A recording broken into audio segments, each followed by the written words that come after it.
Hello and welcome to the Ice Guys, brought to you by the National Hockey Now Network. This is the show that takes you into the world of the National Hockey League.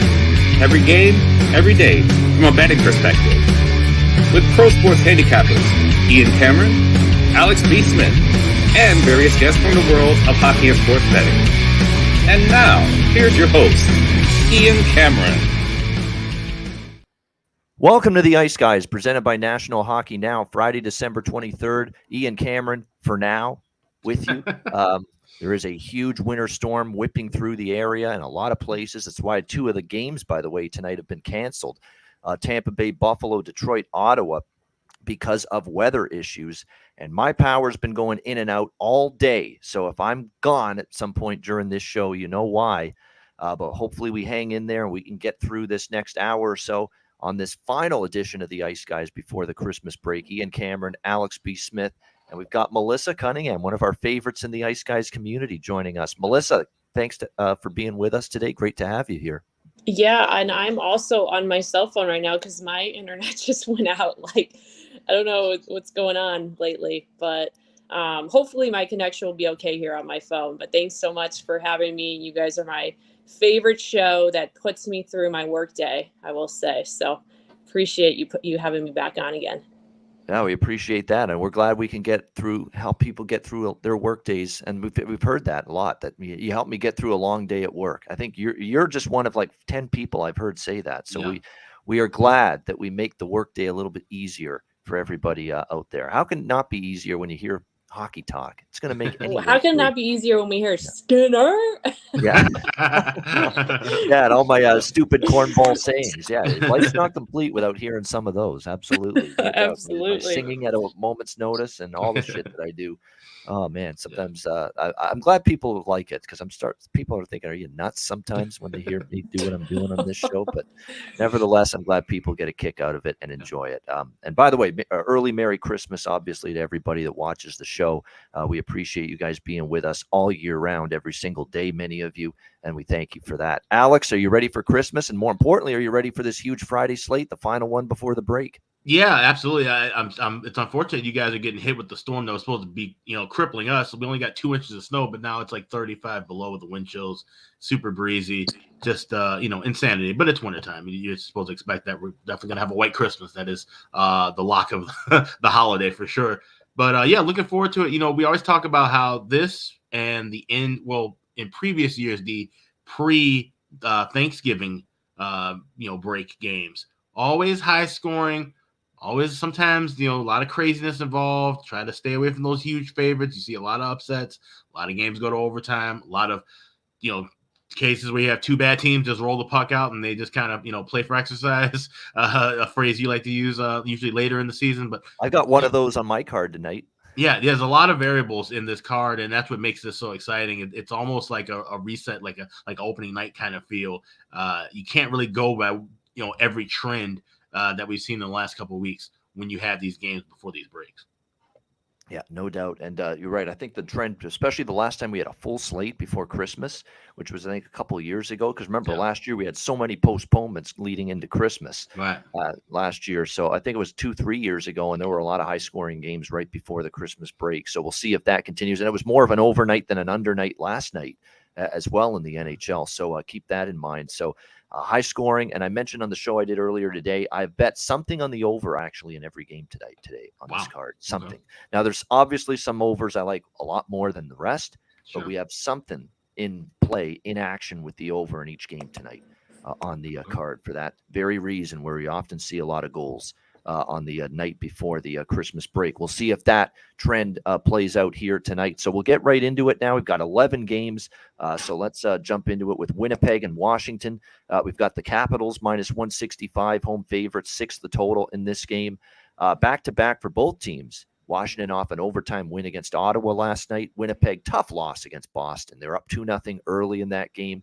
Really, everything was going their way. And then a fluke goal for Boston. Bad bounce off the boards.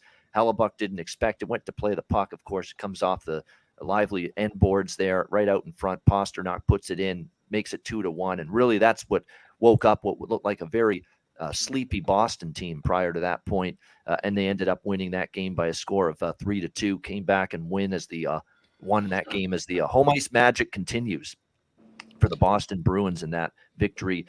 You got the Jets now on the back-to-back here, Washington as well.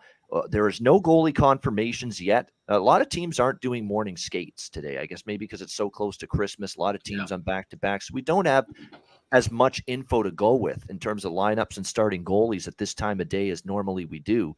And so we project Charlie Lindgren for Washington in net for this game tonight after it was Kemper last night who made his return against Ottawa. We project David Riddick in net for the Jets after Hellebuck got the start last night, but we don't know that for sure just yet. I actually took a shot with the Jets here, and you're saying, are you really going to back this team, Ian, with David Riddick in net? But David Riddick's played better the last couple of games. You notice I'm not using Big Siv today. I'm doing away with that nickname today. He's deserving of better, than that. He's played very well the last couple of games. He was great against Ottawa. The last start we saw him earlier this week in that 5-1 win for the Jets. So give him credit. He's played well, a couple starts in a row. I like the idea of taking a plus price with the team off a frustrating loss and a team that's saying we need to get right back on the ship, bounce back here, whereas you got a Capitals team feeling a little bit better after a win against Ottawa last night. And you actually look at the travel scenario. Washington's got to go across the border from Ottawa back to Washington. Winnipeg's just got to make a quick stop from Boston to Washington. So it's actually easier, in my opinion, for the Jets here flying in for this game compared to the Capitals. So I like taking a shot again with the Jets. It's frustrating that last night I did take Winnipeg plus 200. They had the great start, couldn't hold it, but I think they're worth a look again at this price because they continue to play good competitive hockey. They're in every game. I think it's worth a look here with Winnipeg at the plus price. And this is obviously I've got something on the over in every game on the board here in the NHL tonight. This is one of the overs. I guess if I had to rank it on the scale of 1 to 11, which over do you like the most and which one 11th out of 11, which one do you like the least? This would probably be like 5 or 6 on the list. I think 5th or 6th favored over. I think it's got a good shot, though, to see goals. Series history has certainly proven we've seen goals between these two teams. Jets and Capitals, a lot of their recent meetings have trended over the total. What do you think here, Alex? Winnipeg, Washington. It's funny. I actually kind of like Washington in regulation in this spot. They've been playing hot. Like I said, Winnipeg, their back-to-backs have been, kind of tricky to read with them because David Riddick, for, his record aside, he was playing poorly in some of his first few starts. Now, in the last 4 starts, he's played well. Ironically, he's alternated in wins and losses, 2-2 in the last 4. So he's been just a tough guy to read. That's why I haven't been playing the first period over in this one. I like the regulation spot for Washington. It's the Ovi effect. I mean, Ovechkin has really, and I said this a couple of nights ago or a couple of shows ago. This was right after he got the hat trick to get to 800. I said, maybe look at some of his teammates, some of his line mates on the power play and on the first line to get some goals going in because they might be just watching him and he's not going to do a whole lot, but his teammates around him are picking up the slack, and that's been the case. So, of course, you always want to take a shot with Ovechkin to try to get the 800 first goal. But I would say look at, some other guys on that power play to get points. Look for, his line mates to chip in with assists and things like that. You'll be, cashing in more often than not than if you're just sitting around waiting for Ovechkin to get 801 and 802. So that's the way I'm looking at from a player prop standpoint. But I'm just going to go Washington in regulation. I think a lot of teams with the travel spots, back-to-backs, like I said, they're kind of looking ahead to the trip a little, to the 3-day break. Winnipeg might get caught in that kind of a spot. Hey, we couldn't beat a good team in Boston. If we don't have a chance in the first 20 minutes or so, then maybe they just kind of, take the foot off the gas. Washington can cruise away with an easy home win. So those little angles are things I'm looking for on a day like today. I'm going Washington regulation. All right, Washington in regulation for Alex here with this one. Melissa, what are you liking here? Winnipeg, Washington. And I'm with you here. I want to take a shot on the Jets at plus 145. We're going to be fading kind of head-to-head series because I did see that the Capitals have won 9 straight games at home against the Jets. But there is something that I think that the Jets have the advantage of, and it is being in the back-to-back situation. There's 2 teams this year that I like to fade on the back-to-back due to age. One is the Pittsburgh Penguins. The other is the Washington Capitals. If you look at their Capitals on a back-to-back, they're 0-2 this year. They have yet to win a game. Jets are 3-2. They have to play a little bit more. Jets are also 4-1 to the under on the back-to-back, but I kind of wanted to stay off the total here because unsure on goalie situation yet. But I do think that we are getting good value on the Jets on the money line tonight as that dog price, even if it is Riddick and net. So lean to the Jets here as well for Melissa in this one at the plus price. And you're right, 0 for this year on the back-to-back, second of back-to-back games for the Capitals. So we'll see if they can get off the schneid with the back-to-back situations here tonight. Again, they have not won on that back-to-back game situation this season yet. All right, Philadelphia and Carolina. We've got Carolina minus 300 home favorites here, 6 the total in this game. Man, obviously, look, Carolina's playing some awesome hockey. There is no doubt about that right now. They're rolling. That was very impressive last night. And look, as someone that took the Penguins with the best bet last night, I have no beefs about losing that bet. Carolina actually outplayed Pittsburgh. There's no beef about it whatsoever. They probably deserved to win that game in overtime, and they did. 4-3 over the Penguins for their 7th straight victory. Again, they're just playing awesome hockey. Their offense is coming to life. And what's amazing about the Hurricanes during this run is they won so many of these games without Sebastian Aho. Wait till they get him back in the lineup. But no, it's been Svechnikov. It's been Marty Necas. He's been excellent. Stefan Nason has been a huge source of offense for the Hurricanes during this run. They're getting contributions up and down their lineup. The blue line just continues to play extremely well. Brent Burns has been just a phenomenal fit here with the Hurricanes as well. I think that is definitely something worth pointing out. They've been stingy at the defensive end of the ice. Really, the only games they've given up more than 2 goals lately were the 2 starts made by Antti Raanta in net against Dallas. And then last night against Pittsburgh, he gave up 3, but Carolina scores 4 for him and wins the game. Other than that, they've given up just 1 to New Jersey. They gave up just 2 to Pittsburgh in the meeting last weekend. 2 goals against Seattle. They shut out Detroit. They shut out the Islanders. They played some excellent team defense, this Carolina Hurricanes team lately, and a lot of it has been because of the guy we expect to be in net after Raanta got the start last night, and that would be Pyotr Kochetkov, who has been just sensational for the Hurricanes as of late. Philadelphia on the back-to-back. Both teams both played yesterday, but there is a little bit of a situational advantage, a little bit for Philly, just based on they played early Thursday afternoon against Toronto, whereas Carolina played at night. So, Philly gets to go into Carolina probably a little earlier in the day. A little bit of an advantage there for Philly. The Flyers might be going with first time making his NHL debut tonight because, look, Carter Hart started against Toronto. Probably not going to see him in net. Felix Sandstrom, who's been the backup all year to Carter Hart, is dealing with an injury right now. So there's no telling if he's not going to be available right now or it's an illness rather for Felix Sandstrom. So we might be looking at the NHL debut tonight of Samuel Ersson here for the Philadelphia Flyers. And Ersson is someone that, has good numbers in the AHL, 2.72 goals against, 910 save percentage.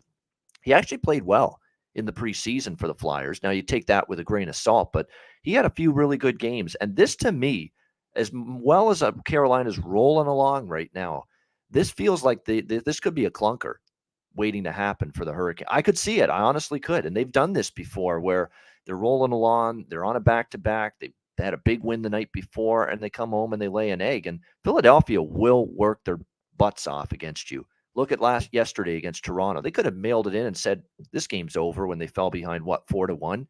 They kept on battling, chipped away, 4-2, 4-3. They nearly tied it in the final seconds against the Leafs yesterday afternoon. They just don't go away, Philly. Obviously, they're struggling to win hockey games, but the work ethic cannot be denied from this Philadelphia team. I did take just a small tiny little piece of Philly at plus 250 in this game, just because of the spot. If this guy does start, Ersson, you know what that's like. They want to play hard. They want to win this game for the young kid. They band together, and I could see Carolina just being a little bit, sleepy, sleepwalk. That's a huge win for them against Pittsburgh to beat the Penguins twice.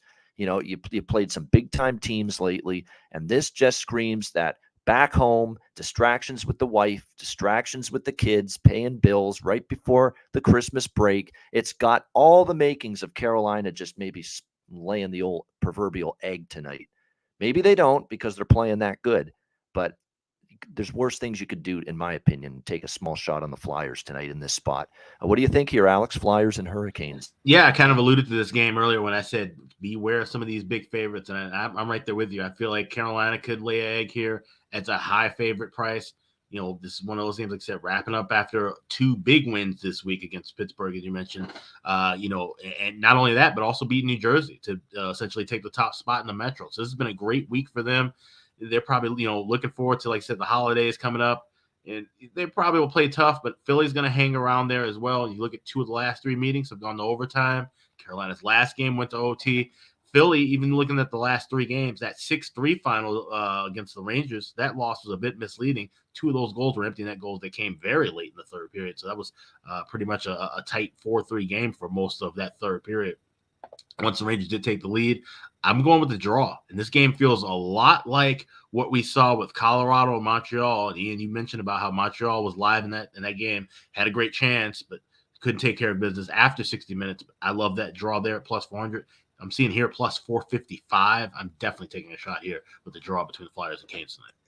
Yeah, I feel I might sprinkle on the draw too. It's the one regret I had about when I did have a split with Montreal, first period full game money line against Colorado. But the one regret I did is not taking a little on the draw too, figuring, they could lose in overtime, which is exactly what happened to Montreal. That could happen here too.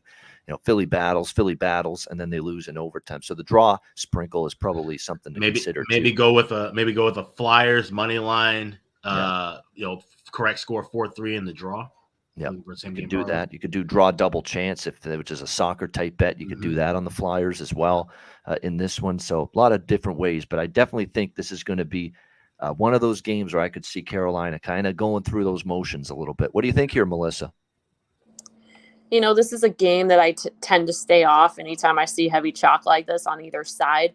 I did look at this game from a back-to-back standpoint. The Canes have been the best team in the NHL this year on the back-to-back. They're currently 5-0, and they're playing the worst team on the back-to-back. The Flyers are 0-5. So to me, that kind of reads this game seems like it's going to be pretty boring overall. It's one that I probably won't pay attention to. It would not surprise me if it goes under the total. I think that, Canes are the type of team that plays with their competition. If they go up to 2 goals, they're not going to keep piling on and take that heavy lead. So if I were to make a play in this, I would probably combo it with Canes money line plus under 6.5 and do that. But I think that there's a lot of other plays on this card that I like better. But hard for me to fade the Canes just based off of that back-to-back. Yeah, they are very good back-to-back record. Much better team, definitely. And the idea of going up against the young kid in net who's just been rolling Kochetkov is not an easy decision to make. But I do feel like Philly's going to – just got that feel like we're going to be dealing with a 1-1 or a 2-2 game in the third. It wouldn't shock me one bit to see that here. And you're right, of all and I did bet this game over too, but this is like 10th or 11th out of the 11 games in terms of overs that I like. In fact, I don't really like this one too much, but this is one I could see staying under. And that was the thing I was going to say too with Samuel Harrison. I mean, his numbers, they're solid, but there's not a lot to go off of with him. Yep. And I think he's one of those goalies, whether he's going to be, any good or not, I don't know. But what I do believe is that because there's not so much tape or film on him, he could have one of those solid efforts. We've seen this from some goalies before that ended up being pretty bad later on. But in those first few starts, nobody knew about them, and they were able to stand on their head, like the team rally around them, and they were able to get a couple of victories. Yeah, definitely. So it's actually a fascinating game just to see how both teams play this one tonight. All right, Bruins and Devils, one of the best games of the night here. Boston minus 120, road favorites, 6 the total in this one. I don't think I'll get involved in the side. Of course, I'm on the over, like with every game on the card. And this one is one that, as far as the over is concerned, it's probably in the middle. I don't love this over as much as I love some, but it's higher up my list of overs I like tonight compared to some. The side's really tricky, though, because Linus Ullmark is going to be in net tonight. He's been excellent. Bruins find ways to win. That's what they do. Like, they haven't even played great hockey these last few games. And Jimmy Murphy alluded to that when he was on Wednesday with us. Bruins haven't played great hockey for the last few games, and yet they're still winning games, or they're finding ways to win games. That's how scary they are right now. And you're only laying minus 120 with them. This is not the bright price range for me to be interested in fading Boston. I mean, they're only $1.20 as road favorites here. That being said, you know how I always feel about teams that are on a bad losing streak. They finally win, which New Jersey did the other night against the Florida Panthers on TNT. Usually when they snap the losing streak, I want to back them after snapping the losing streak. Get on a roll, get a little positive vibes going, get a little momentum going. So it kind of feels like this could be a bet on spot for New Jersey, but I ain't going against Boston as just a minus 120 favorite. So it's a pass for me. Alex, Bruins, Devils. Yeah, I woke up and played this Boston minus 111 at Bet Online. This is just way too cheap of a spot for Boston. New Jersey, they beat Florida. Okay, so what? Florida sucks. So I mean, the way that I'm looking at it right now, New Jersey's, they're getting back in the hang of things. I don't think, Devils fans, they shouldn't be jumping off of cliffs right now and calling for Lindy Ruff to be fired once again. The team won 18 out of 20 games before going on the streak. Things are going to happen. And it's the old Hawk Harrelson adage. And he used to say, baseball, you win 60 games, you lose 60 games. It's what you do with the rest of them that counts. Well, that's the thing in hockey. You're going to win 20 games, you're going to lose 20 games. What you do with the other 42 games is what matters. And this is one of those 42 games. This is a big-time spot before the Christmas break against arguably the best team in the NHL. New Jersey, if they're going to stand up and be a quality team, they should put up a good fight here and win this game. I just don't think it's going to happen. Boston's just a machine right now. And as hot as they've been at home, they're still a decent squad on the road. Olmark's been red hot. Like I said, laying $1.15, $1.20, that's cheap for a Boston team, especially with the form New Jersey has had long-term over the last week and a half. I will say this, positives for New Jersey. Now, again, it was Florida, but Mackenzie Blackwood comes back against Florida first start and plays very well. So can he do that again, though? That's another thing. That's another thing that concerns me about backing the Devils here, too, is how many times have we seen this guy have two good games in a row? Hasn't happened in a very long time. It's been the bane of his existence as an NHL goaltender here with the New Jersey Devils, the lack of his consistency from one game to the next. They are also down a couple key defensemen. John Marino and Ryan Graves both going to be out tonight for the New Jersey Devils. So we're going to see a little bit of a shakeup here on the back end tonight. It's Siegenthaler, Dougie Hamilton on the top pairing, Brendan Smith, Damon Severson, the second pair, and then you're going to have Nikita Okutuk and Kevin Ball, your third pairing. So that's concerning, obviously, when you're facing a team that's got scoring like the Bruins do. You've got that third pair. Are they going to be exposed a little bit on the third pairing for the Devils? A lot of inexperience with that 5'6" defenseman that they're going to be rolling out there tonight in this game. Melissa, how about you, Boston and New Jersey? I'm with Alex here. I love the Bruins tonight. I got it right around minus 115 as well. They are on the back-to-back, but to me, I think it's not that far of a travel spot. I think the Bruins might have been looking a tad ahead to this game yesterday. I know you alluded to a little bit their performance last night. They were a little off. They saved Olmark for tonight for a reason. I think that they're going to come out strong. The Devils have been a team that I have been fading here the last couple of weeks. I think that I did come on the Betcast and I said the Devils would not win another game for the rest of the year. Maybe not so much January, but Florida, of course, snapped my bold prediction. So thanks a lot, Florida. But I do love the Bruins tonight. Also, look at past series history between these two teams. The Bruins did sweep the Devils last season. They went 3-0 against them head-to-head. So I think that, this is a good rivalry between the two, and I like the Bruins to get it done. I think that we're getting a great price as well, especially with Olmark and net, because they definitely have the advantage there tonight. So give me the Bruins minus 115. All right, so it looks like Alex and Melissa consensus here, Boston as the short road favorite, minus 115 to minus 120. I agree with Chris. It's not just that I agree with Chris Otto here. I already did it. Parlay every game over 4.5. Yep, I already did it. Small bet, but hey, big payout if it hits. Nice. So there you go. I think it's worth a look. Plus, you get the added bonus. You parlay everything at 4.5. The key final score of 3-2 cashes your parlay or cashes each bet in the parlay if you land on 3-2. So I like that idea. I've already actually done that, parlaying every game on the NHL board tonight over 4.5. So there you go. Or put every game, I should say, over 4.5 in a parlay. So there you go. All right, next up as we continue along here, we've got the Florida Panthers and New York Islanders. Panthers here minus 135, road favorites, 6.5 being the total in this game. The Islanders off a loss to the Rangers last night in Madison Square Garden by a score of 5-3. More issues for Sorokin, in net. He just hasn't been nearly as good lately for the New York Islanders after that red-hot start. Although it's not just him. The team defense at times hasn't been nearly as locked down and shut down as it's been. And I'll tell you why that is. Adam Pelech is why that is. Adam Pelech is a dearly missed defenseman for the New York Islanders. Maybe their best defenseman they've got right now. And Adam Pelech is on the IR, and he won't be back anytime soon for the New York Islanders. Kyle Palmieri's on the IR. Cizikas, a key depth centerman, a good two-way player. He left the game last night with injury. Lane Lambert said he's now day-to-day. So the Islanders are battling some injuries now. I think maybe that also explains the money move toward the Panthers here. And Semyon Varlamov, who is probably going to get this start for the Islanders if he was healthy, he's also been placed on the injured reserve list as well. So, the Islanders are backed into a corner tonight where it's probably Sorokin on a back-to-back.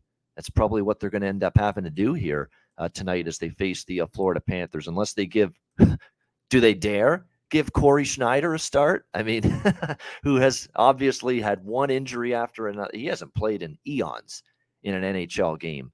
Does Lane Lambert have the cojones, if you will, the guts to put Corey Schneider in net tonight with obviously Varlamov not there? Because he's the backup now to Ilya Sorokin. So I doubt it. I think it's probably going to be Sorokin here. And again, if he starts, he's going to be starting back-to-back nights. That's never a great bet-on situation for me as far as goalies are concerned. Problem is I don't want to lay minus 135 with Florida, and I'm not going to lay minus 135 with Florida. This is a team that continues to sputter. 3 losses in their last 4 games. They get drubbed by Boston 7-3. You're supposed to respond after that, and they end up losing at home to New Jersey 4-2. Matthew Tkachuk getting frustrated at the end of the game. He's becoming bad for this. Causing a ruckus when his team is losing late in the game. He did it again the other night with Nico Hischier. And I get it. They weren't happy with Hischier getting Barkov hurt the previous time these two teams played. I get that. But it was an accident. Hischier didn't try to injure Barkov on that play. It was a total accidental injury. There was no malice behind that. There was no intent behind that. And he's going after Hischier at the end of that game like he just, basically chopped out the knee or took out the knee of Barkov or something, or hit him from behind or something. No, it was an accidental injury. And Hischier's not that kind of player. All accounts say he's one of the nicest people you'll ever meet off the ice, Nico Hischier. And here's Tkachuk going after him, because quote unquote he injured Barkov, which is a bunch of garbage. It's horse shit. He didn't do that. So it tells you that, but that's Tkachuk, right? Tkachuk's frustrated. He's gone to a team that is underperforming right now.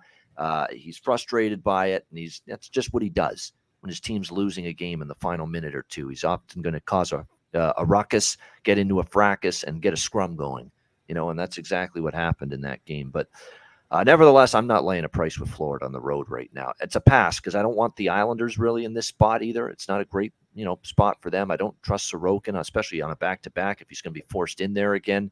And at the same time, I'm not laying a price with Florida. So I'm off the game from a side perspective. This is, of course, one of my overs. This one actually could get over the total. Sorokin's giving up goals right now. Do we trust Bobrovsky, who's going to get the start tonight for the Panthers? No, I certainly don't. So this one could get over the total, in my opinion. What do you think here, Alex? Panthers, Islanders. Yeah, this is a pass for me. Is Corey Schneider basically the most expensive emergency goalie in the league? Yeah. I mean, this, and I'm looking at, I was checking to see, I know he was active, but I don't see any stats of him in the AHL, and he hasn't played a game yet this year. He's only played 1 game last year with Dallas. Does he actually play, or is he just basically a practice goalie who's a third guy? It's kind of interesting how they're just kind of keeping him around at 36, and they have him for these nights like tonight where they might need to have him in case of another injury. So that's an interesting thing to see. But other than that, Islanders team I haven't really liked betting on. Like I said, it can't support Florida, especially laying $1.35. So this is a clear pass. Better stuff on the board. All right, Melissa, how about you here? Florida Panthers, New York Islanders. Same thoughts. I have no read on this game. I also agree that I don't want to lay that price with Florida. Yes, they've had more of the rest here. But they are traveling, so you never know how that spot will end for them. So no play for me either on this one. I mean, I thought, look, I get it. Spencer Knight comes back. It was a really rough night for him in Boston. That game was really rough for him, and it was not just the team in front of him. He was bad. in that game as well, in that 7-3 loss. But is that enough now to sour so much that we can't put him in there tonight for if you're Paul Maurice? I mean, I don't understand this just affinity to keep going back to goalie Bob. You know, do you want to see what you got in the kid? Do you want to see if he's mentally tough? Do you want to see if you can trust him in situations where he doesn't play well and can bounce back, show some fight through adversity? Don't you want to see what the kid's made of? This is a perfect spot to maybe get him back in there after that Boston debacle, and they're going back to goalie Bob again. I mean, I honestly don't get it. He's not the future of your organization in net at this stage of his career. He's not. It's Spencer Knight. And maybe he's not going to be the next one, the next great one in net, like maybe we all think he could be. But you're not going to know if he's sitting on his ass on the bench, you know, many more times than Bobrovsky right now. Like, let's get him in there. Let's see if he's got some mental toughness. It was a horrible game for him against Boston. I don't deny that. Nobody does. Anybody that watched that Panthers-Bruins game on Monday night knows he was horrible, Spencer Knight. It's one of the worst games he's probably played at the NHL level. But how the fuck can you not give him the chance to make amends for that, you know, and gain some confidence, gain some trust in the team and in the coaching staff? He's never going to get better if he's sitting there as the backup goalie to a mediocre old veteran whose best days might be behind him. So I don't get it at all. And as you can tell, I'm upset by it. I think this should have been a Spencer Knight start here tonight for the Panthers, but it is not his night, no pun intended. It'll be Sergei Bobrovsky for the Panthers, and I don't get it. Colorado and Nashville. We've got Colorado minus 120, road favorites here, 5.5 the total in this one. It's now 8 straight unders for the Colorado Avalanche. I mean, and we've talked about this. Do you know they haven't gone over the total in any of their games since Nathan MacKinnon got hurt? Trace it back to when he got injured. If you'll actually look at their recent game log, their recent games, Nathan MacKinnon got injured in the Philadelphia game. I think it was December the 5th. They lost that game 5-3. Every game without MacKinnon since the game he got hurt against Philly has gone under the total. All 8 have gone under without MacKinnon. So it's tough to bet this team over right now. What they've done is their scoring's dropped off. They've really committed to a more tighter checking, more conservative, defensive-minded style of hockey in these games since MacKinnon's injury. And look, they've got others out still too. And I thought maybe offensively with getting Lehkonen and Big Val Nichushkin and a few others back, you'd start to see the offense come back a little bit. But no, they're still playing this very tight checking style. So, you know, I have no interest in, and again, I did bet this over because as I mentioned, I've got the over in every game tonight. But this is probably 10th out of 11 in terms of my confidence rankings with the overs tonight. I don't love this one. And Colorado's been an under machine here for the last 8 games. And nothing for me on the side. I mean, this feels very cheap for Colorado. And Colorado's really owned Nashville. Nashville is bounced back the last couple games. They got off the losing streak, beating Edmonton in overtime. And then they did away with the hapless Chicago Blackhawks after that. We were all on Nashville in various forms the other night. But this one's a pass. I mean, I just don't love going against Colorado at a short price like this at minus 120. So I'm off the side. This probably could stay under, and I did bet over, but I only bet over for the sake of the blind trend of games right before Christmas. So not a strong opinion for me either side or total here. Alex, Colorado, Nashville. Yeah, not a strong one for me either. I mean, if I really had to play something, I would probably lean toward Colorado minus $1.20. They still have the nut depth to try to hang around and beat a team. Nashville is just so up and down. And they're really hard to read. I mean, they got the team total over that I needed the other night against Chicago, but they didn't put the screws to Chicago like they really could have. A better team with some of those chances and the Hawks made a bunch of blunders as usual. They didn't capitalize on all of them like a better team would have. Like Colorado would have probably beat Chicago the other night 6-2, even with all the injuries that they're dealing with. So Nashville's form is still kind of iffy. Colorado has dominated them, going back to last postseason. So if I had to play something, I'd lay the $1.20 with the Avs, but there's better spots on the board tonight. All right. What do you think here, Melissa? Colorado, Nashville? Yeah, I don't know if I overly love either one of these plays here. I would lean towards the under 5.5 just based off of how the Avalanche have been playing. They seem to continuously, obviously, I knew you mentioned 8 unders in a row. I've been riding those unders as well. So it's one of those where you keep riding it until the streak ends. The price is very strange to me. I guess maybe because Avalanche are on the road, it just kind of is screaming at me like, take the Avs. But knowing the Avs, this might be a bad travel spot and Preds sneak one away. But yeah, it's one of those where it's kind of screaming at you. And at the end of the game, if the Avs win, you're kind of like, wow, I was stupid to not take that price on it. But like Alex said, there's a lot of other games out there that you might feel a little better on. So would lean under 5.5 into Avs on the money line there. I just don't know if I'd get there. Maybe if I was more of a higher volume better, I would play it just for fun. But for now, just a couple leans. Yeah, I will say this off the top of my head, someone in the chat, Peter, talking about the first period under. I wouldn't argue with that. I wouldn't argue with that one bit. I mean, Colorado, just the last 3 games alone, all of them cashing the first period under. I mean, we are not seeing goals early in these games lately with Colorado in the first 20 minutes. So I wouldn't argue with that. If you like the first period under, go for it. I definitely wouldn't talk anyone out of that opinion. All right, Montreal, Dallas. We've got Dallas -3. Oh, by the way, Thomas Novak. Bet him again. He's undervalued. He's top line center. He scored against Chicago.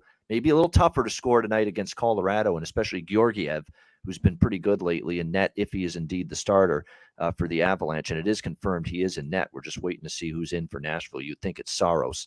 But definitely Thomas Novak, top line center, scored the other night. He's had a bunch of chances. He's undervalued, playing with Forsberg and Granlund on the top line. So I really like that player prop look for the Predators in this game. I cashed with it against Chicago. See if it can come through again here. All right, Montreal, Dallas. We've got Dallas -320, home favorite, 6 the total in this game.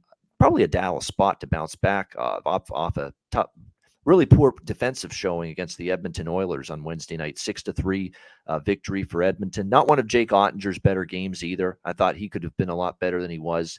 But hey, Betty Crocker's going to burn the odd cake, as we always say. And obviously, Jake Ottinger didn't have his best start on Wednesday night. But that Edmonton team, I felt was chomping at the bit going into that game. They had lost 3 in a row. They hadn't lost 4 in a row all year, and they avoid that again. It was a good road game from the Oilers. They played well. The power play came through. Hyman was great. McDavid was great. Draisaitl was great. Nugent Hopkins, again, a great game. When they get all 4 of those guys going in the same game, it's tough to beat Edmonton. And that's what we saw on Wednesday night. But I think Dallas looking to bounce back here. They don't want to go into the Christmas break, I think, on 2 home losses in a row here in this game. Montreal's been a tough out here on this road trip. They beat Arizona. They lose in a shootout to Colorado. Their effort's been commendable for Marty St. Louis and his team. But, walking in here against a Dallas team that's probably looking to avoid a 2-game losing streak could be a difficult task for Montreal. Jake Allen and Ottinger, but Jake Ottinger are the confirmed goalies, by the way, for this game tonight between the Habs and the Stars. Again, from a side perspective, I'm off the game. I'm actually not looking to fade Montreal whenever they're getting this kind of price on the road because they just seem to hang in games. But at the same time, I do envision Dallas bouncing back and winning this game, but not a whole lot of value to go with when you're talking a -320 favorite in this one. Alex, what do you think here? Canadian Stars. Yeah, the one thing I was looking at here, and I don't play these props too often, but I was looking at goalies saves. I'm looking at Jake Ottinger to over 26.5 saves. You can lay anywhere to -$1.05 to $1.15. I don't play those often, but I think I would look for that. I think, like I said, he had a bit of a bad start. We haven't seen him have 2 or 3 bad starts in a row lately. He's usually tend to follow up a bad start with a decent one. In Montreal, they'll get shots off. I don't know if they'll get too many past them. So I'm going to go with that over 26.5, laying $1.05. Jake Ottinger saves. All right, there you go. A goalie saves prop there. Jake Ottinger over saves for Alex in this one. Melissa, how about you? Habs and Stars. I kind of like this under here. I like how we're getting a 6 as well. I agree. I think Ottinger, we're going to see a bounce back from him. And Jake Allen hasn't been that bad. I think he's had a lot of really strong games. He's had a lot of weak games as well. If you look at the Habs, I believe they are 5-1 to the under in their last 6. And Dallas is about 4-2 to the under as well in their last 6 matchups. We saw these teams meet earlier in the season. Stars got it done. They won 5-2.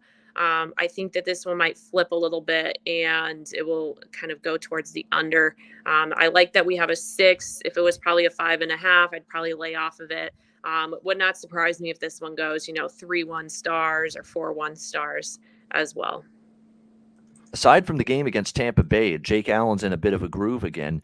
He's given up 3 goals or less in 5 of his last 6 starts. So Jake Allen's starting to play a little bit better in net for the Habs. The under could get there. It's weird because I think this game's probably lower scoring too. And then you look at series history, 4 straight overs, believe it or not, between Montreal and Dallas. So that's why it's a tough game. I think Dallas wins, but Dallas can win a game 2-1, 3-1, 3-2. They won't mind, just as long as they get the win. They're not always a team you really trust them to win by 2, 3, 4 goals. So that's why I'm not all that excited about a puck line. And then someone in the chat, I think it was Jarek saying, or someone that, you sometimes look at Montreal, and the first period is definitely, I think if you're going to take Montreal tonight, the first period might be your better option. We talked about this with the Colorado game. They cashed the first period Wednesday night against Colorado. They were up 1-0 after the first period, even though they didn't win the game. They lost in a shootout. But yeah, first period, they've only trailed 1 time after 20 minutes on the road this year, the Montreal Canadiens. So that's an incredible stat. So maybe you look at a draw or a Montreal first period, or Montreal plus a half. Is probably the best way to go in the first period. And maybe that they can, I might actually bet it that way. Montreal plus a half in the first period for a small bet, because those are tough numbers to argue with. You're talking about a Habs team that has only been trailing 1 single time this year on the road after the first period.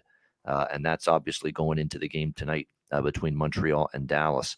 And by the way, in terms of props tonight, Wyatt Johnston, I cashed with him the other night. He continues to get a lot of confidence from Peter DeBoer and the coaching staff. I'd look at him as an undervalued prop option. Kiviranta and Dellandrea have moved up to the second line recently. They might be a little undervalued. And Kirby Dach is moving back up to the top line. That didn't last long.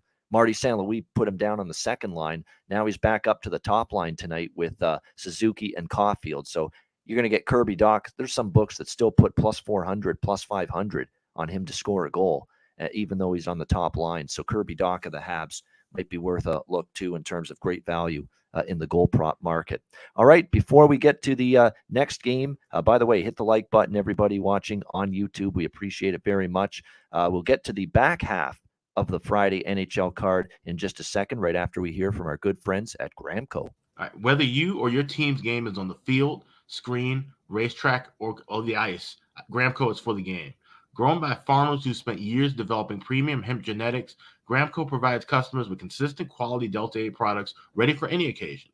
Gramco currently offers numerous Delta 8 products such as vape cartridges, disposable vapes, pre-rolls, gummies, wake and bake coffee, and more. Gramco offers an enjoyable legal high delivered discreetly and directly to you, and is also available at many American retailers as well.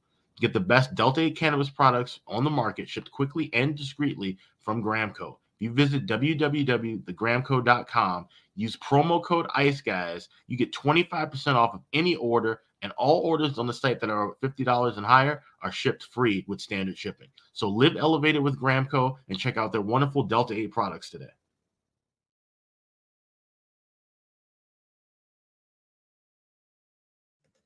All right, we're back. And for what it's worth, Montreal plus a half in the first period against Dallas tonight is minus 130, minus 140 in that range. So if you want a little extra security, you could go that route. Because again, they haven't been worse than tied. Only 1 time, I should say, trailing after the first period on the road this year. Or if you want to, the bigger bang for your buck, better bang for your buck, you can just go with the money line with Montreal in the first period. But that is a very interesting and meaningful trend and stat with the Canadiens. All right, next up, we've got Columbus and Chicago playing for exercise, as I like to say. We've got even money here, minus 110, both sides, 6.5 the total. Yeah, Alex alluded to maybe a couple games on the card where teams are just going to look to roll the puck out and maybe go back and forth. This is that game, in my opinion. I like over 6.5 here. In fact, this is one of my more favorite overs of the night, in my opinion. I think if Chicago's ever going to get some offense going, it's tonight.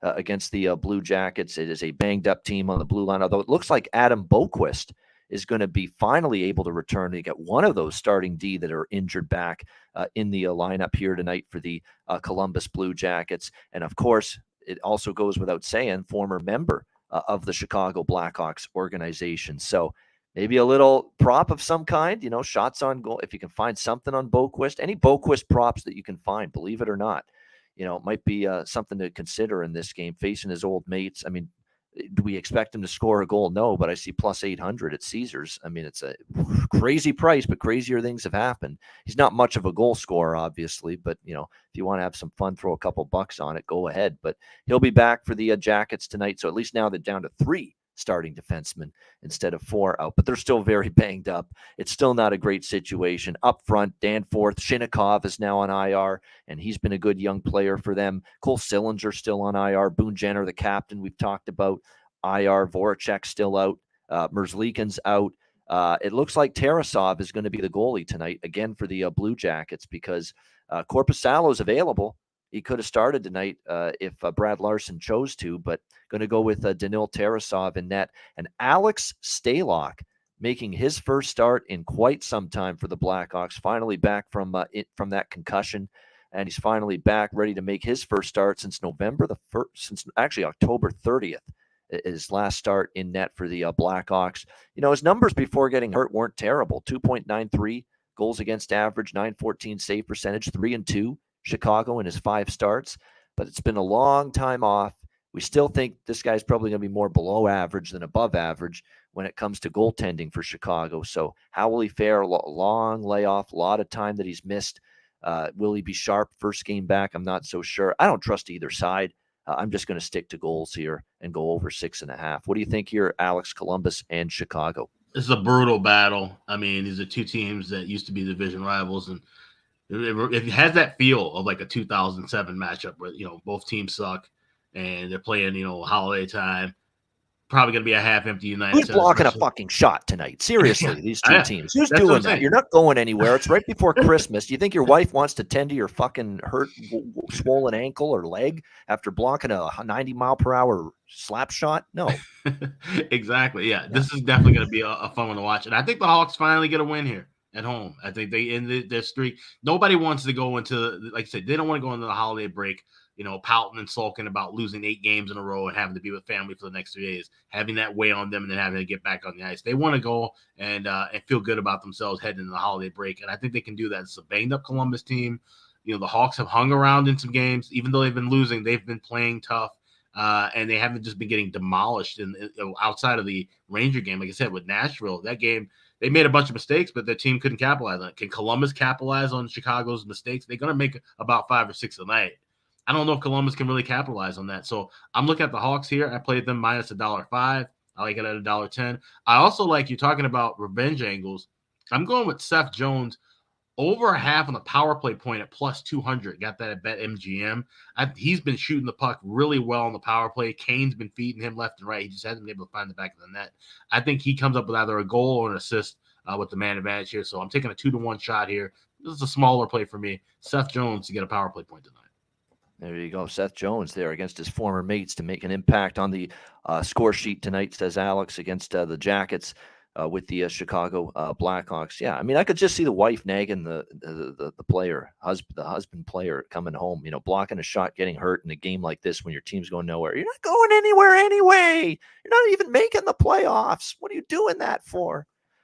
I mean, my goodness. I mean, it's just, yeah, I mean,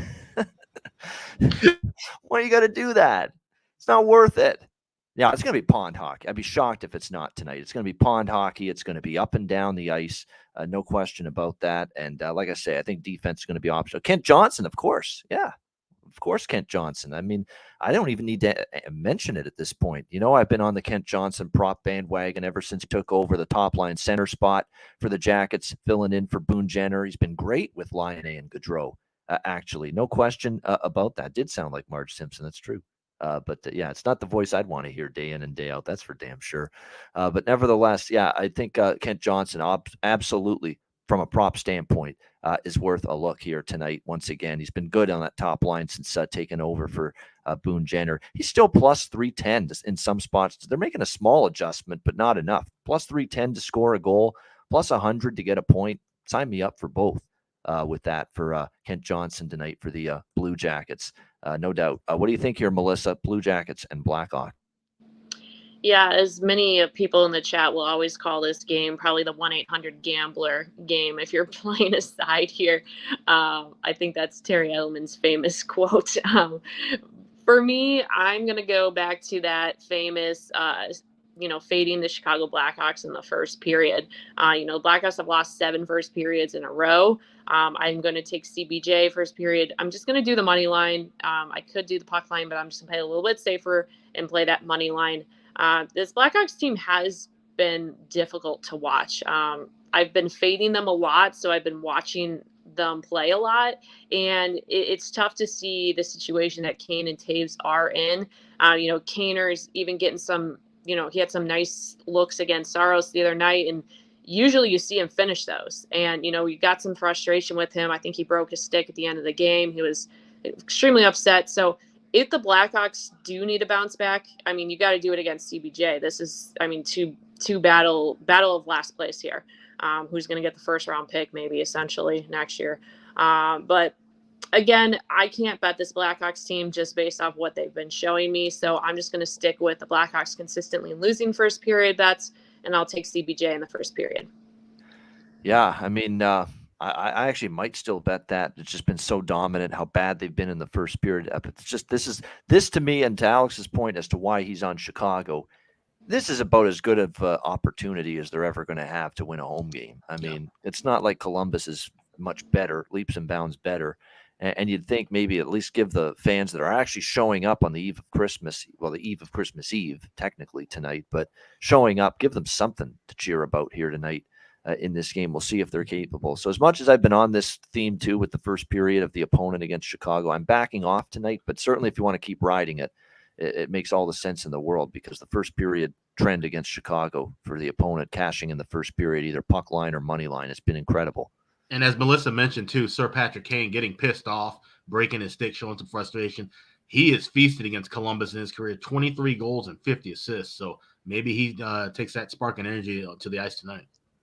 Yeah, we'll see about that for sure. All right, next up, we've got Vancouver and Edmonton. Edmonton minus 220, home favorites, 6.5 the total in this one. As you know, and I mentioned this at the start of the show, I do have some kind of wager placed on every NHL game over the total tonight. This is definitely up there as maybe my favorite over of the card tonight for sure. It would be this one, and there's a reason it's 6.5 and it's juiced to the over. We should see goals aplenty here with this one. You've got the Oilers, who've been trending over the total in recent games, scoring goals in bunches, giving them up, though, as well. 5 straight games have gone over the total for Edmonton, 6-3, 4-3, 4-3, 4-3, 6-3 have been the score. So maybe you bet a 4-3 or a 6-3 correct score. That's all Edmonton's played here the last 5 games is a 6-3 or a 4-3 final score. But nevertheless, I think Edmonton, we see what they can do when they've got McDavid, Draisaitl, Hyman, Nugent, Hopkins all having big games in the same night, and they did that against Dallas. Very nice road win for them, 6-3, break a 3-game losing streak.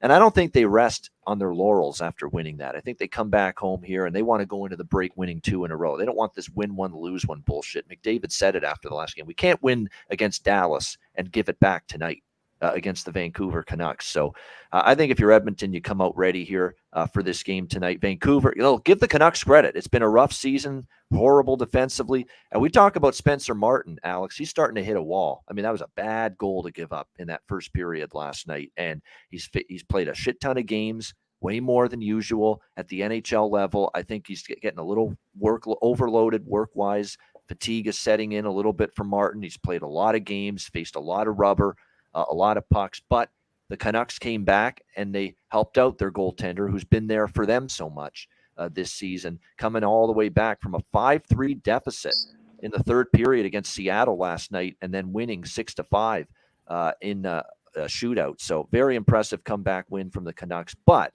how much energy and how much did that take out of them? Coming back from that deficit late last night against Seattle. Now you got to go on to Edmonton back-to-back situation right before the holidays. Tough spot.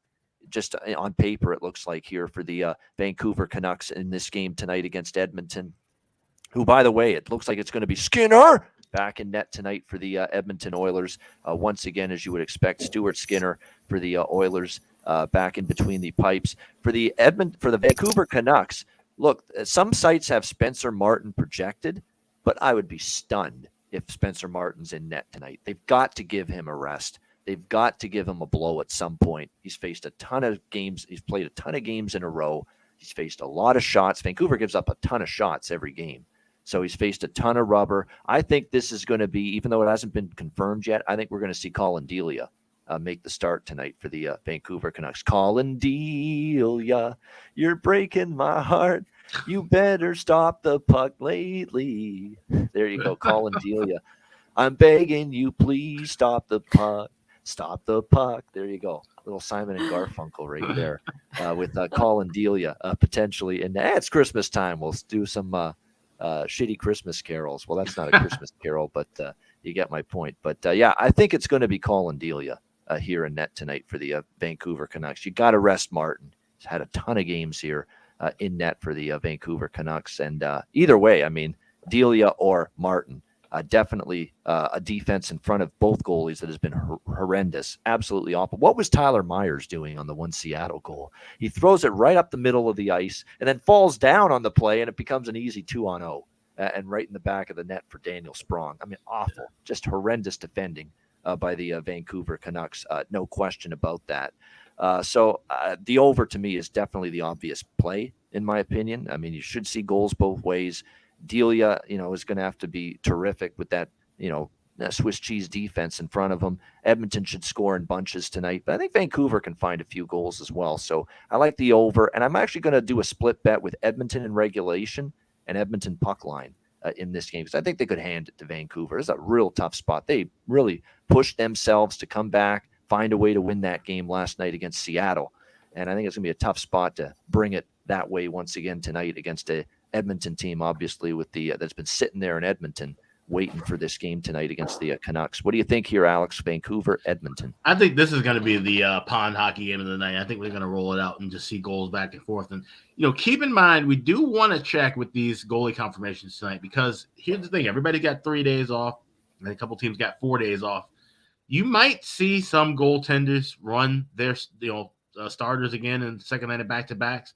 That's something that I kind of thought might happen with Winnipeg. We haven't seen a confirmation yet. At least I haven't seen one exactly for Riddick, but I wouldn't be shocked if Hellebuck got another night, because, some teams just might do that with the break coming up. So keep an eye on that. But that being said, Spencer Martin needs a rest.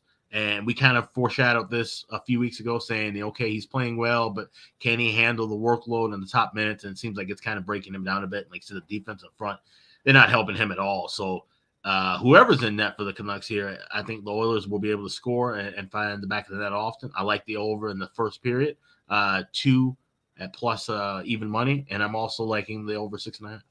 All right, so a double up here, first period over 2 and full game over 6.5 here for Alex in this one. A good prop game too. This is one where you could go with some points props. Anybody of Hyman, Draisaitl, McDavid, and Nugent Hopkins continues to just churn out the points and the goals. I mean, remember I criticized him for a long time. I can't do it now. He's been that good this year for the Oilers. Ryan Nugent Hopkins is playing like that high-level first-round pick that he was, a decade or so ago. So give him credit. He's been great for the Oilers of late. So great prop options in this game. And for Vancouver, too. I mean, I still think that, Mikheyev and Kuzmenko, and look, 5 points last night for Elias Pettersson. Welcome back to the lineup for him. He was just absolutely magnificent in the victory last night for the Canucks. 2 goals, 3 assists, 5 points. He was in on all 5 actually Vancouver goals, because the 6th was the shootout. So all 5 goals that occurred during the game for Vancouver, Elias Pettersson was involved in all of them. So terrific night in his return from injury for Elias Pettersson last night. Melissa, what do you like in here? Canucks, Oilers? Yeah, I'm just going to keep it simple and stick with the Oilers puck line here. I do think that we will get a lot of goals, but I like the puck line as my favorite play there, getting that at plus money too. All right, Edmonton puck line. Yeah, plus 110, small plus price there if you like the Oilers on the puck line. All right, next up, we've got Los Angeles, Arizona. The LA Kings minus 165 road favorites here at Mullet Arena, the Mullet House, 6 the total in this one. 2 plays for me. I'm going to go back to the over well here with the LA Arizona game. This is one of my stronger overs as well, probably top 5. This one fits in terms of the over confidence tonight on the card. We know Arizona's played a lot more aggressive offensively, take more chances. Defensemen have been more jumping into the play more, I find, offensively for Arizona at home. And we've seen that during their many of their home games since they've been back home. Remember, 4-3 with Boston over the total, 5-4 with Philly over the total, 5-4 with the Islanders over the total, 5-2 with Buffalo over the total. Finally, their first home game during this little stretch since they were back there after the renovations of the dressing room stayed under, and it was that Montreal game, 3-2 the other night. But I'll say this right now, very, very unfortunate if you had the over. I mean, 39 shots for Arizona, 26 for Montreal. It was actually a good night for Montembeault. Montembeault got the start for Montreal. He played well in that game. I mean, Coyotes could have had 4 or 5 goals, but he was very good in net. Easily could have gone over the total, even though it ended up 3-2. I think this one will go over the total 6. And I'm liking the home dog here. I'm taking a shot with Arizona, plus 145. I've liked the way they've competed at home. They've got a win against the Bruins, a win against the Flyers, a win against the Islanders here on home ice.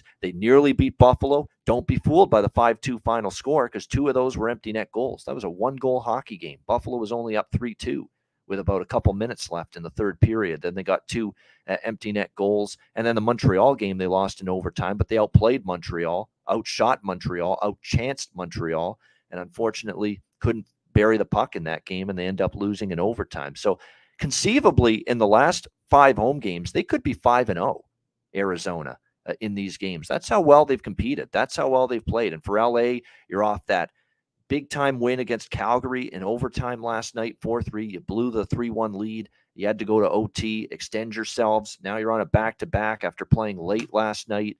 It's not a great spot or situation here for the Kings by any stretch of the imagination. We don't have goalies confirmed yet for this one, other than Vejmelka projected and Quick projected. I would think Quick is going to start here because we saw Phoenix Copley get the start last night. You know, Phoenix Copley is now 6-1. The Kings are now 6-1 with Copley and net this season. So, but I don't think they're going to start him on a back-to-back. They probably go to Quick here, and I don't like the way Quick has played lately. Probably we'll see Vejmelka for Arizona again. So I think this is a live home underdog, possibly with the Coyotes here. Oh, there we go. Arizona plus 145. Alex, what do you think here? Kings and Coyotes. Yeah, it's another game. I like the first period and full game overs, but I'm actually going to go and play that live. Excuse me. I'm going to go 5.5 and look for a plus price with that 1.5. I think we'll be able to get that because we've seen Arizona and LA score early, but it hasn't been in the first 10 minutes. It's been late in the periods. Got lucky the other night with LA and Calgary getting that first period over. I think we cash it here, but I think we get a better price in game. All right, looking for a live overs, Alex here. All right, Melissa, LA, Arizona. Yeah, this is another pass game for me. I do think that the Yotes are potentially a live dog tonight. It would not surprise me if we do see them get the win. But also, Quick hasn't played in some time, so we might, he basically lost that starter spot. So we might see a better showing from him tonight. This is a big game for him to, try and win that spot back as well. But as far as overall, just passing on this game. To Alex's point, we can't just assume with these teams on back-to-backs they go to the second goalie option tonight. There's going to be, I think, at least a couple teams that are going to run the number one goalie back out there tonight on a back-to-back. So maybe we do see Copley again in this game. Maybe we do see Connor Hellebuck again tonight for the Winnipeg Jets. And for some of these other teams, maybe Kemper even gets a start again for a second straight time for Washington. And just keep an eye on this. It's not a foregone conclusion with the 3-day break coming up after this for Christmas that every team in the back-to-back is going to automatically start the backup goalie tonight or the other goalie who didn't start yesterday. So it's very important of all days. And I always say on this show, it's always important to check the confirmed lineups, the confirmed starting goaltenders right before puck drop. It's even more important tonight because there's just so much more uncertainty going into the Christmas break. So make sure you're doing your due diligence and make sure that you're checking those lineups and those confirmed goalies closer to puck drop tonight. All right, St. Louis and Vegas. Next up, we got 2 games left. Vegas minus 160, home favorites here, 5.5 the total in this game. I'm not rushing to lay it with Vegas right now. I'm not. I mean, even the win in their last game against Arizona, that game was 1-1 going into the third period. And I know it ended 5-2, but let's not act like that was some dominant victory for the Vegas Golden Knights. I mean, that was a pretty close hockey game most of the way. They had to work. They had to scratch and claw. their way to a victory at home against the Coyotes. They're not winning games easily right now. And if you look over the last 8 games, they're a 4-4 hockey team. They're 500 over the last 8 games. Their home ice success has deteriorated. They've lost 4 of their last 5 home games to the Rangers, to the Bruins, to the Islanders, to the Sabres. I mean, that win against Arizona snapped a 4-game home losing streak at the Fortress there at T-Mobile Arena. And let's not forget the injuries and the personnel issues they're dealing with right now. Paul Cotter day-to-day. Jack Eichel still on IR. Zach Whitecloud and Shea Theodore, 2 key defensemen, still out for the Golden Knights. Oh, and Jonathan Marchessault has been ruled out now tonight for the Vegas Golden Knights in this game. Lower body injury day-to-day. So it looks like Braden Packle and Pavel Dorofiev have been recalled from Henderson, the Silver Knights. I don't know if they'll be in the lineup tonight, but clearly, look, they've got to go down to the AHL affiliate, get some reinforcements. This is a wounded hockey team right now, the Vegas Golden Knights. Tons of injuries, tons of key injuries. You're talking about a good stay-at-home defenseman in Whitecloud, one of your best all-around defensemen in Shea Theodore. You've got Eichel still out. Now Marchessault, one of your top 6 forwards and one of your best forwards on the team, out. I think it's dog or pass for me in this game. You look at St. Louis or you look at nothing in this game, and the Blues are playing a little bit better. And one concern is, how streaky. They're streaky as fuck, the Blues. I mean, they'll win 7 in a row, they'll lose 7 in a row. They'll win 4 in a row, they'll lose 4 in a row. And they had won 4 in a row, and they lose to Seattle 5-2 on Tuesday night. And now you worry that they're going to go back into a funk again and go on like a 5-game losing streak, because that's the kind of season it's been for the St. Louis Blues. And they have their own injuries too, Perunovic and Scandell on the back end. And the big one is Jordan Kyrou, who missed the game against Seattle. And he's been carrying them offensively. And if they don't have him tonight, that is significant, because look at what he's done in the 3 games before he missed the Seattle game. He had 6 goals and 9 points in 3 games before his injury that kept him out of the Seattle game. So that's concerning for sure. We'll see if he returns from that upper body injury. I like the Blues a lot more if he does play, but I still lean that way, and I'll probably pull the trigger at some fashion for some amount with the St. Louis Blues here at plus 150. It's just too inconsistent right now, Vegas. Only 1-4 in their last 5 home games, and way too many key injuries to be trusting of them in a minus 170 price range, in my opinion. What do you think here, Alex? Blues, Golden Knights. I'm leaning with the under, to be honest. I want to get confirmation from the Blues. If it's Thomas Greiss, I definitely won't be pulling the trigger on it. But if this is a Thompson and Binnington matchup, Vegas has been a monster with the under at home. No Marchessault. Cotter, who I'm looking now, it's been updated. He's actually on injured reserve. So he's going to miss some significant time. He's been playing well. Marchessault, of course, has been kind of the heart and soul of that offense. And then no Kyrou for St. Louis. Where are the goals going to come from necessarily? Like I said, it's up in the air if it is Greiss in that, because he's been letting up goals against anybody. It could be the whole Henderson team could come up and he probably let up 4 goals. So the way he's playing. But at a 6, I'm leaning toward the under. I just want to get that confirmation in that it would be Binnington. Otherwise, it's a no play for me. By the way, it looks like for goalies here, I'm just looking, we do have confirmations both ways. Jordan Binnington for St. Louis, Logan Thompson for Vegas. So then, that'll be official, under 6. There you go, official. There you go. So it's a good thing I checked that, because you're right. We got, again, there's going to be some decisions on goalies that aren't going to be made until right before puck drop, I can tell. Like, we're not going to know with some of these teams until 30 minutes before the game starts who's going to be their netminder and what their lineup is going to look like tonight. So this is, again, very important.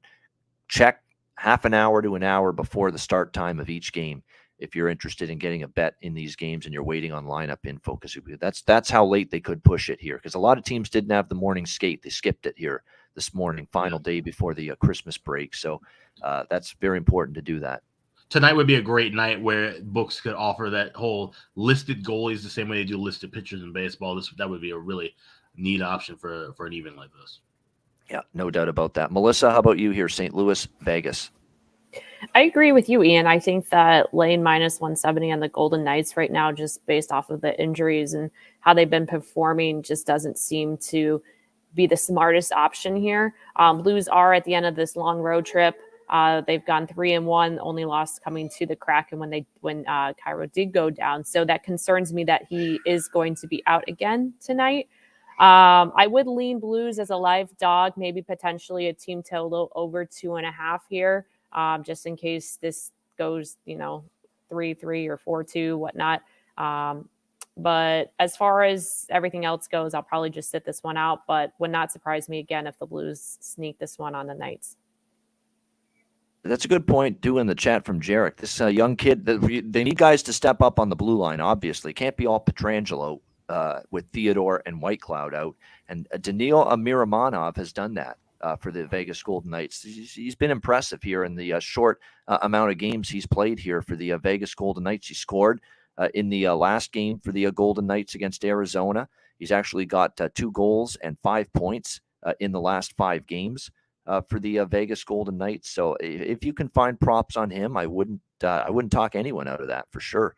And if you actually look, Miramonov to score a goal, I don't see point props on him anywhere. I only see the goal prop market, but it's plus 800 at Caesars, and he did score against Arizona. So even though he's a defenseman, you put a couple bucks on that, it could be a nice payout. So plus 800 for Daniil Miramonov here, the defenseman for the Vegas Golden Knights. And he is getting power play time, second power play unit for the Vegas Golden Knights. So that obviously increases his chances of finding the back of the net. All right, final game now of this massive final day of NHL action before the Christmas break. Calgary and Anaheim. We've got Calgary minus 220, road favorites, 6 the total. In this game, the Flames on a back-to-back after a loss in overtime to the LA Kings last night, 4-3 in overtime. It was a weird game. They got themselves into penalty trouble early, Calgary, and they never really got to their game. They never really got, enough time at 5-on-5 to really get going. But you give them credit for battling back from a 3-1 early third period deficit to find a way to force overtime, get a point, losing 4-3 in OT. That's now 5 straight overs, actually, for the Calgary Flames going into this game tonight against the Anaheim Ducks. Anaheim's now lost 2 in a row after that mini blip on the radar, and that's what it was, a blip. As we expect, Anaheim's not going to get on any sort of sustained win streak anytime soon. They beat Montreal 5-2. They get the game stolen by Lucas Dostal for them against Edmonton 4-3. He's the only reason they won that game over the weekend. And to be honest with you, look, he did all he could to keep his team in the game the last 2, giving up 41 shots to the Kings and the Wild, but they couldn't score for him, and he can only do so much. They lose 4-1 to both the LA Kings and the Minnesota Wild in their last 2 games. To me, Calgary should bounce back here, but again, with Calgary, it's always a little bit, so they're not immune to losing games they shouldn't. We have seen that at times, but they really should get the job done here, in my opinion. So Calgary in regulation would be I'm not crazy about this, but a lean to Calgary in regulation. I think, like with most Calgary games lately, if I'm going to bet them, I'm going to bet the team total instead, of money line, regulation line, puck line, anything like that. And it is worth noting, when Calgary's won games lately, they've done it by scoring goals. Each of their last 3 wins, they have scored at least 5 goals.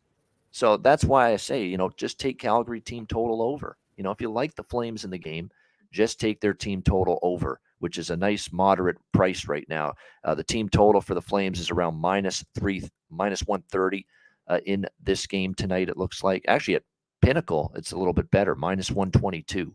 So it's not a bad price at all with the Calgary Flames team total over 3.5. I'd look in that direction. I think that's the best way to go. Lean over as well because Calgary's kind of trending that way. And I'm on Dylan Dubé props, of course. Goes without saying, he's been red hot. He found the back of the net again last night for the Flames against the LA Kings. He's still tremendously undervalued in the prop market. You can still get plus 300 to plus 330 for him to score a goal. Even Bet365 has plus 350.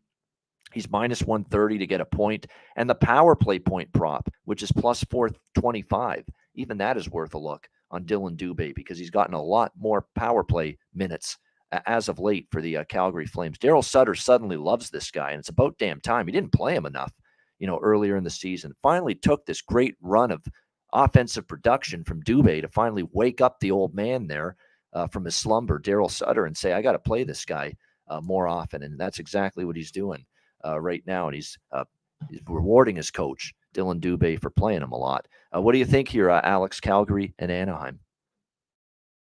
I'm just going to continue riding what I've been on the last few games. That's Calgary first period over. You can lay $1.40 here. We've seen them cash 5 straight, 6-1 in the last 7. And as mentioned in the chat by Chris Otto, the number 1 scoring team in the first period. So don't make it more complicated than it has to be. I mean, Calgary and Anaheim, this was probably one of those games that they'll roll the puck out as well and see some scoring back and forth. Anaheim can't stop anything right now. Calgary's starting to fill themselves a little bit and get some momentum. This is one of those games where they really need to, I think, show up and show out. And for them to get 6 on their own wouldn't be too far-fetched to ask. So it leaned with the full game over, but I love this first period over. All right, love the first period over, and you can't argue with that. Calgary's gone over the total full game in 5 straight. As Alex mentioned, they've gone over in the first period total in 5 straight games as well, entering this matchup against the Anaheim Ducks. Melissa, what do you think here, Calgary, Anaheim? Yeah, I lean with that full game over 6. The one concern I do have is Anaheim is they're very streaky with scoring goals. They either, score 3 or 4, or they're left scoreless, or, they score 1 and then you get a 5-1 potential push or a 4-1. You don't get an empty netter to help with that over. So I would lean with that, but I don't think I'm going to get there. This will probably just be a full pass for me this game as well. Yeah, he's been good, Dostal. Of course he has. He's been better than John Gibson and Anthony Stolarz. There's no doubt. He's been better than both of them, the way he's played the last few games. But that shows you how bad Anaheim is defensively, because even in the last 3 starts, and Dostal's played very well, he's still given up a grand total of 11 goals in those 3 games. So and that it's not been his fault, though. It's been the Donis in front of him. That just aren't playing well enough for the Anaheim Ducks. But look, I still think Calgary can get to 4 goals because, again, LA scored 4 against Anaheim with Dostal in net earlier this week. Minnesota scored 4 goals against Anaheim with Dostal in net. And Edmonton only scored 3, but keep in mind that was absolute thievery, larceny, and every other word you can think of from Lucas Dostal in that game to keep Edmonton below 4 goals. I mean, it was an inhuman performance by Lucas Dostal. I mean, it's like he made like Dominic Hasek type saves in that game against Edmonton, and he faced 49 Edmonton shots in that game. So, no, I still think even though Dostal has clearly outperformed the likes of Gibson and Stolarz in net for Anaheim, that Calgary can still get their 4 goals against him and the Anaheim Ducks tonight. We'll see if that can be done. All right, good stuff. That is the Friday card. That's basically the NHL season, pre-Christmas break. The pre-Christmas portion of the NHL season is over after tonight. So crazy first half of the season. You know what? Since this is our last show before Tuesday, we're going to be off the next 3 days because, again, no NHL games until Tuesday. The league returns December 27th, next Tuesday, following the break. So we will be off until Tuesday, and we'll be back with you 2 p.m. Eastern on Tuesday with our first post-Christmas edition of the Ice Guys. Since this is our last show, just ask Alex and Melissa and some thoughts, just some overall state of the league address, if you will, where things stand, certain teams you want to mention. Alex, we'll start with you. Yeah, I mean, every time I look at the standings and I see Boston's point totals, it's just hilarious because I realize I'm going to lose that season point total under probably before St. Patrick's Day. It's just mind-boggling. But, I mean, they've been just a wonderful story to watch and just a fun team. And what a great story it's been, not just for, David Krejci coming back after spending a year in his homeland and playing, in his late 30s, seeing McAvoy and Marchand dealing with some serious injuries in the offseason, coming back and falling right in line. And, of course, Jim Montgomery, what an incredible story that he's had so far. I think they've definitely been the champions of the first portion of the NHL and with due reason. And I think they're a team that can last. We've seen New Jersey make a good run. We've seen Toronto play well. Tampa Bay starting to wake up a little bit. But I think Boston's the real deal now. They've certainly proven me wrong from what I expected to see at the beginning of October. And so you have to kind of give them the crown right now. But it's still early. They still have a lot to do. They still have to stay healthy. That is an aging team. And, they're going to have their downturn. Somebody mentioned that in the chat earlier. They're going to have their struggles like New Jersey's having right now. It'll happen in due time, but I think they'll be able to weather that storm and be a playoff contender. So that's the biggest takeaway for me. As far as on the bottom end, of course, who's tanking for McDavid? Chicago's in the lead right now. Arizona finding ways to win at home, probably not the best idea for them if they want to be in that sweepstakes. But you look at teams like Anaheim and San Jose that are brutal. Vancouver is struggling right now.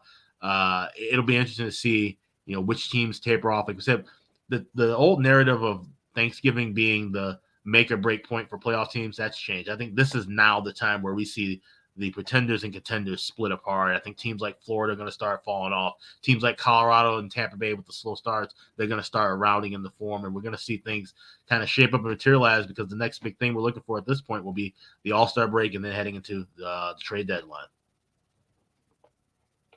Definitely the race for Bedard. And by the way, if you're a Connor Bedard fan, watch the World Junior Hockey Championship starting on Monday.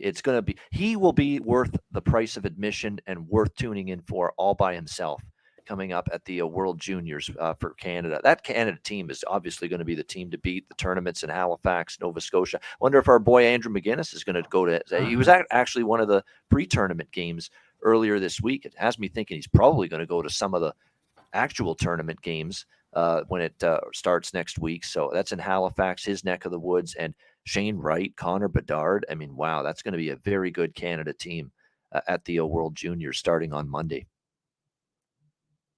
All right, Melissa, you're up. Next up. State of the league address at this point of the season. Any team? I'm sure you want to throw something about the Penguins in there. I wouldn't be surprised if that's the case. But what do you think? I can't come on here and not talk about Sidney Crosby. Like, come on, you guys would have to kick me off if I didn't mention that. No, I think I did a pre-show with you, Ian, on the Pittsburgh Penguins, and the biggest ifs for them was, will they be able to handle, this last hurrah with Letang and Crosby and Malkin?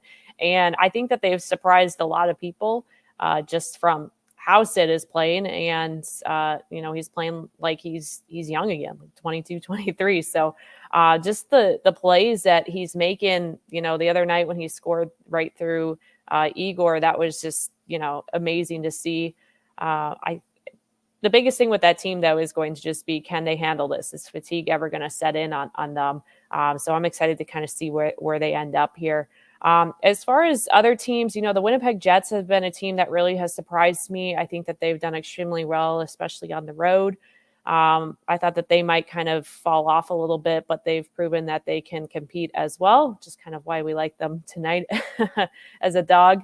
As far as the low ball teams, I think my biggest surprise is probably CBJ. I thought that they drafted, they signed a couple. Obviously, Johnny Hockey was a big signing for them. But I think you always allude to how Elvis has not been the same this year. And I think that the team itself is just kind of struggling. They're not playing very confidently. But I did not see them being, dead last as well. So that was probably my biggest surprise. Lastly, I think the Dallas Stars also have been pretty impressive. New coach there as well. Did not think that they would be able to be scoring as high as they have. I thought Ottinger, we might see a little bit him kind of fall back to reality as well. But I think that, the Stars are going to make a good running here as well. So probably those three. And then Blackhawks, no surprise, Alex. Yeah, no surprise. The Blackhawks in tough. Yeah, just quickly for me, I'm just, obviously Alex said it about Boston. What a story they've been. To see them be this dominant.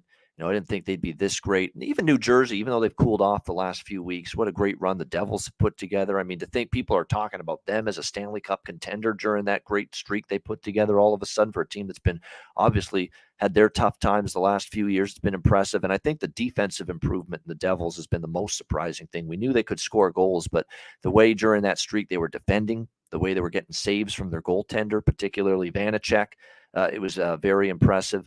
And even lately, Toronto's play, because they've done it with defense. They've done it with great team structure, great team defense, even with multiple starting defensemen out. The Leafs have impressed. And although the Leafs do impress a lot in the regular season, they fail to impress in the certain other season, the postseason. And that is still the challenge that lies ahead for the Toronto Maple Leafs. All right. The challenge that lies ahead for us is finding some best bets to wrap things up for our final show before the Christmas break, a reminder, patreon.com/iceguys, just $10 a month. Sign up there with power ratings, totals charts, goalie charts, daily betting card, and more. Patreon.com/iceguys, just $10 per month with that. Before we get to best bets to wrap up the show, though, we got to hear from our other great sponsors here at the Ice Guys and our good friends at Manscaped. Support for the Ice Guys is brought to you by Manscaped, our good friends at Manscaped, who are the best in men's below-the-waist grooming. Their products are precision-engineered tools for your family jewels. Manscaped's Performance Package, the ultimate men's hygiene bundle. Join over 7 million men worldwide who trust Manscaped with this exclusive offer for you, courtesy of the Ice Guys. Get 20% off of any purchase and free worldwide shipping with the promo code Ice Guys. That's promo code Ice Guys, all one word, ICEGUYS at manscaped.com. If my math is correct, that's about 400 million balls that you can help preserve with manscaped.com using the promo code Ice Guys. You get the Performance Package 4.0. It is a game changer. The Lawnmower 4.0. It takes care of this, among other things. It'll keep you trim as can be. The Lawnmower 4.0, waterproof. Same thing with the Weed Whacker, which takes care of your ear hair, nose hair. I mean, nose hair in particular. You know, I'm getting up there in age, and nose hair is becoming definitely more of an issue. This will take care of it. It feels like someone's tickling the inside of your nostrils sometimes. It pisses the hell out of me. It bothers me. I need to take care of that shit. This will take care of it for you. The Weed Whacker makes part of the package that you get with your Manscaped purchase, and the Manscaped Performance Package 4.0. You also get the ball toner. You also get the ball deodorant, keep you smelling good and looking good and feeling good down in the nether regions. This package is really going to make you feel good and look good and look better, slim, trim. That's what it's all about, and manscaped.com can help you out with that. So make sure you take advantage of this. Manscaped.com. Get 20% off and free shipping with the promo code IceGuys at manscaped.com. That's 20% off with free shipping at manscaped.com, and use the promo code IceGuys. Unlock your confidence and always use the right tools for the job with Manscaped.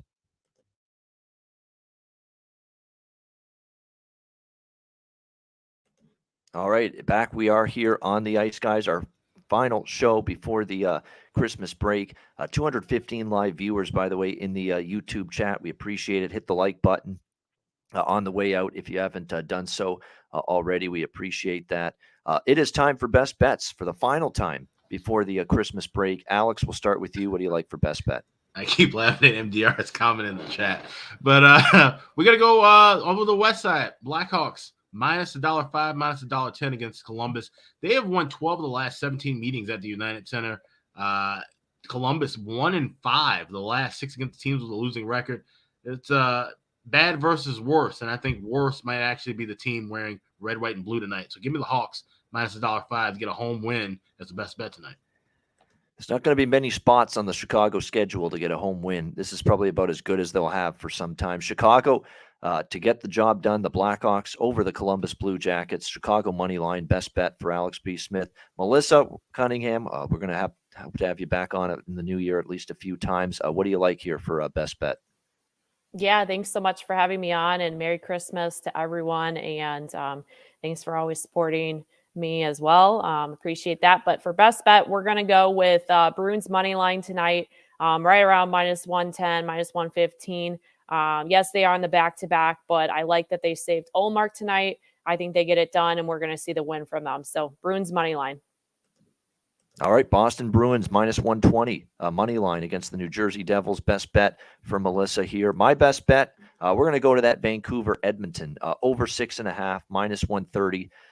It is my favorite over on the card. It's going to end up being my favorite bet on the card here for Ice Guys best bet for this Friday, December 23rd.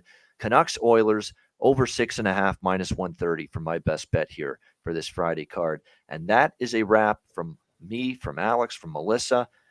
everybody here that is associated with the Ice Guys, we wish all of our viewers and listeners a Merry Christmas. Yeah. Hope you get what you want for Christmas. Hope you enjoy it with your family and friends. And yes, be safe as well. There's winter storms just blazing their way through the southern Ontario, Midwest, and Northeast in the United States. I mean, be safe. Don't drink too much as well. Drink a lot, but don't drink too much. That we always say as well. But indulge, have fun, enjoy your families, enjoy your friends. Merry Christmas. We'll be back here on Tuesday. And don't forget, let's get bedarded. Let's get bedarded in here. Watch the World Juniors. Watch that kid play. He's very good. And that'll be a fun tournament starting on Monday as well. For Alex B. Smith, for our special guest, Melissa Cunningham, I'm Ian Cameron. Merry Christmas to all from the Ice Guys, and to all, a good night.